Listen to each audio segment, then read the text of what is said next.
Hello everyone, my name is Declan Quater. I'm the School Sports Coordinator with Laois and Offaly Education and Training Board. I'm delighted to make this presentation as part of LOE2B Inclusion Week. This presentation gives a summary of a pilot project our schools are engaged in conjunction with Mary Immaculate College and ETBI. The project looks at using the school self-evaluation process to review and map inclusive and special education provision. The project is summarised as the Provision Mapping Project, as you will see as we run through the presentation. Central to all our work and activities within the ETB sector are our ethos and our core values of excellence in education, care, equality, community and respect. The Provision Mapping Project is clearly aligned with all of our core values. Before we go any further, just a little introduction to Laois and Offaly Education and Training Board and the post-primary sector in particular. We are the patron of 9 post-primary schools in 2 counties. Those counties are Laois and Offaly.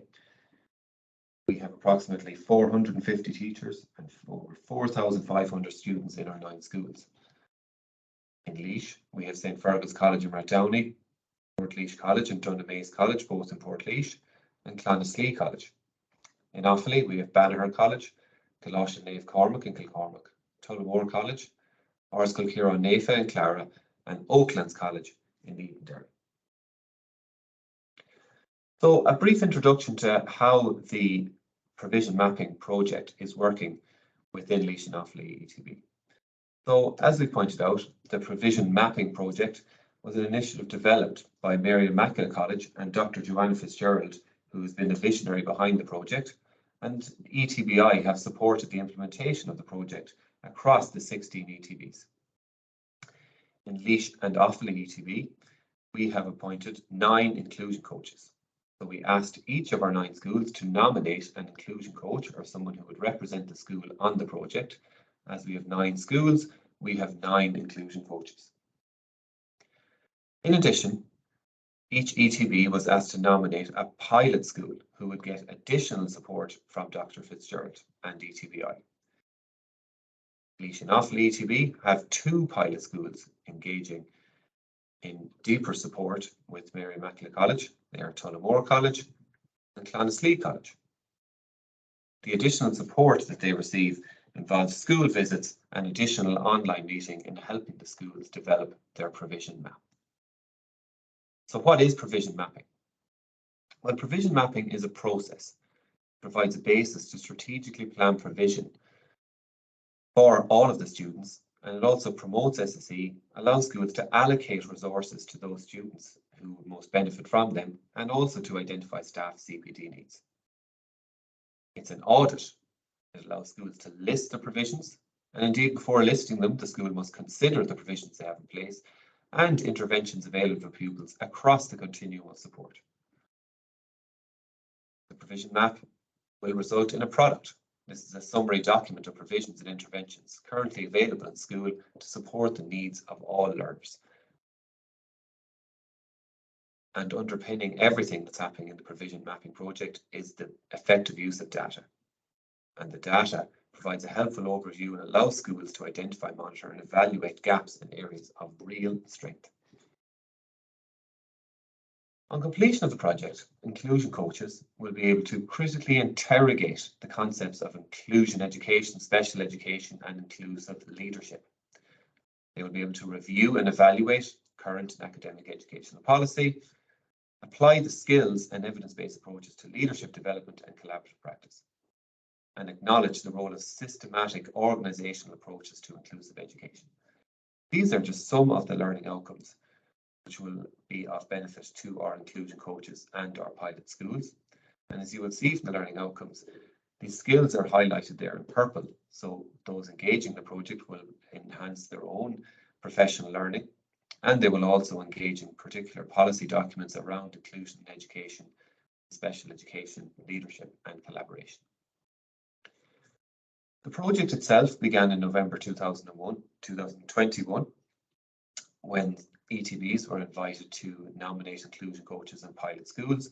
And as you can see, on the 23rd of November 2021, the project was launched with an online meeting. In between, the various types of meetings. Pilot schools receive school visits from Dr. Fitzgerald. Schools are invited to make a presentation to whole staff. And throughout all of this, there is additional webinars and supporting resources have been made available for all of our teachers, or all of our inclusion coaches and our pilot schools to support them in the process. But here, this slide gives you a summary of the suite of supports which are available to our inclusion coaches and indeed to our pilot schools. So how does provision mapping support a whole school approach to inclusive education? Well, one can see here the key documents which are underpinning the provision mapping project. At the top left, you can see the school self-evaluation cycle. This is key to everything that we do, and of course the student self-evaluation cycle is supported by the Looking at Our Schools document. When this provision mapping project was in development, reference was made to the Looking at Our Schools 2016 version, but as you will be aware, the Department of Education have recently published the updated Looking at Our Schools 2022, so this will replace the 2016 document going forward. Other key documents are the continuous support for post-primary schools, which we will look at shortly, and the guidelines for post-primary schools supporting students with special educational needs. Schools themselves are very familiar with the school self-evaluation process. The first cycle of school self-evaluation began in 2012. The second cycle began in 2016. And in a recent circular from the Department of Education, the third cycle of school self-evaluation is to begin in 2022. So schools are very familiar with the SSE process. There are 6 steps. You begin by identifying your focus, gather evidence, analyse, make judgments, write and share your improvement plan, put the plan into action, and then monitor your actions and evaluate the impact. So they are the 6 steps involved in the SSE process. And these 6 steps are mirrored for the provision mapping process. Provision mapping is also supported by some theory of change. And you can see here from Cheminet's 8 steps to implementing provision mapping that it also mirrors the school self-evaluation process. The first step here again talks about capturing the current provision. The second step asks schools to undertake an audit. The third step is to project forward and identify current provision, identify any gaps. Fourth step, to consider research. Fifth is to actually plan for a provision map. The 6th step is to involve parents and students with special educational needs in evaluating provision to indeed capture the parent and student voice. The 7th step is to evaluate the impact, and the final step is to review the provision map. So you can see here is a theoretical underpinning for the school self-evaluation process as well. Here we will look at the continuum of support. The continuum of support underpins everything that is happening in the provision mapping process. The continuum reflects a graduated response to a continuum need. We expect that most students will have their needs met and the support for all through preventative and proactive measures. At support for some and few, we build in additional supports for those who need it. Some students will be involved with outside agencies, such as the National Educational Psychological Services, or CAMS.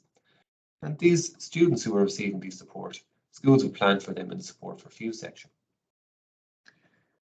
The SSE process and the layoffs framework underpin the continuum of support. Here we can see an example of a provision map.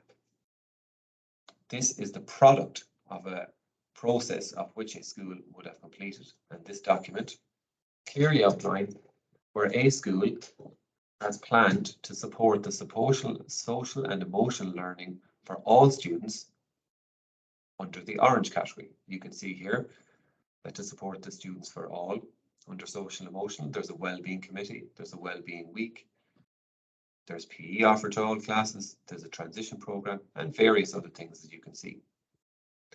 So this school has considered all of the activities that they currently have in place, and they can identify how these activities support the social and emotional learning for all students in the school.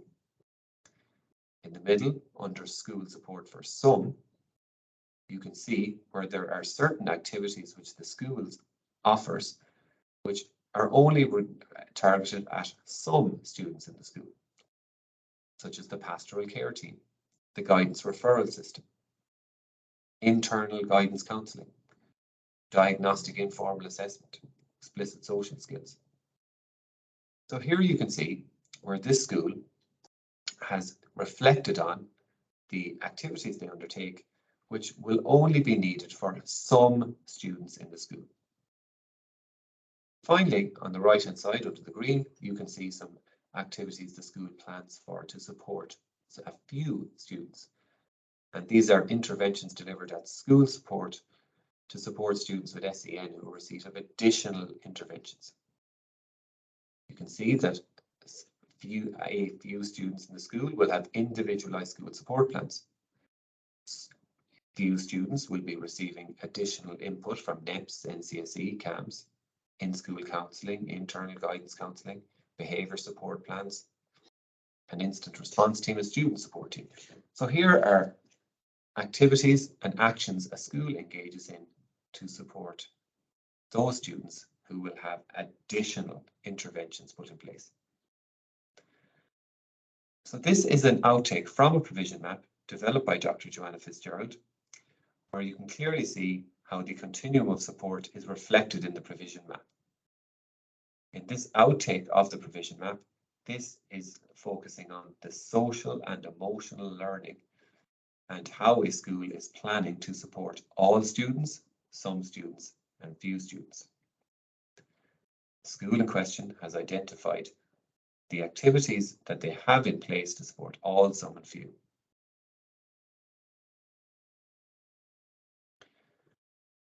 And here is a summary sheet, again, courtesy of Dr. Joanna Fitzgerald and Sinead O'Hara and Mr. Billy Redmond from North Wicklow Education, Educate Together Secondary School, where they have summarised their provision map on one page.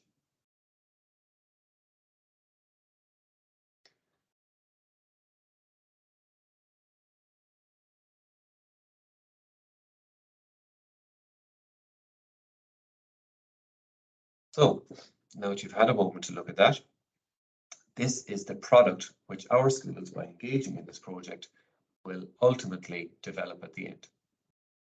And critical to preparing the provision map is adopting a whole school approach. The role of the principal and the senior leadership team to help develop systems to promote whole school approach is key to developing the provision map. That may include such things as allowing time for provision map or for special education needs teachers to meet and to plan to prepare the provision map. School self-evaluation for inclusion. This requires schools to engage in a process of reflection, planning and review. And once the provision map is prepared, then the whole school approach to implement the plan is really important. And again, this must take place within the classroom. And where it becomes most evident is the teaching and learning practices that subject teachers will develop and implement in the school. And of course, to continue with the project to derive most benefit, a collaborative approach where a whole school requires collaboration within the school, development of a team, and indeed the appointment of a special education needs coach. That is a brief summary of the pilot project, provision mapping pilot project, which our schools are engaging in Laois and Offaly Education and Training Board. Thank you for listening to the presentation, and hopefully this gives you an insight into the wonderful work our schools are engaging in to support the needs of all of our students within our schools, and again, which embody the inclusive practice and are underpinned by our core values.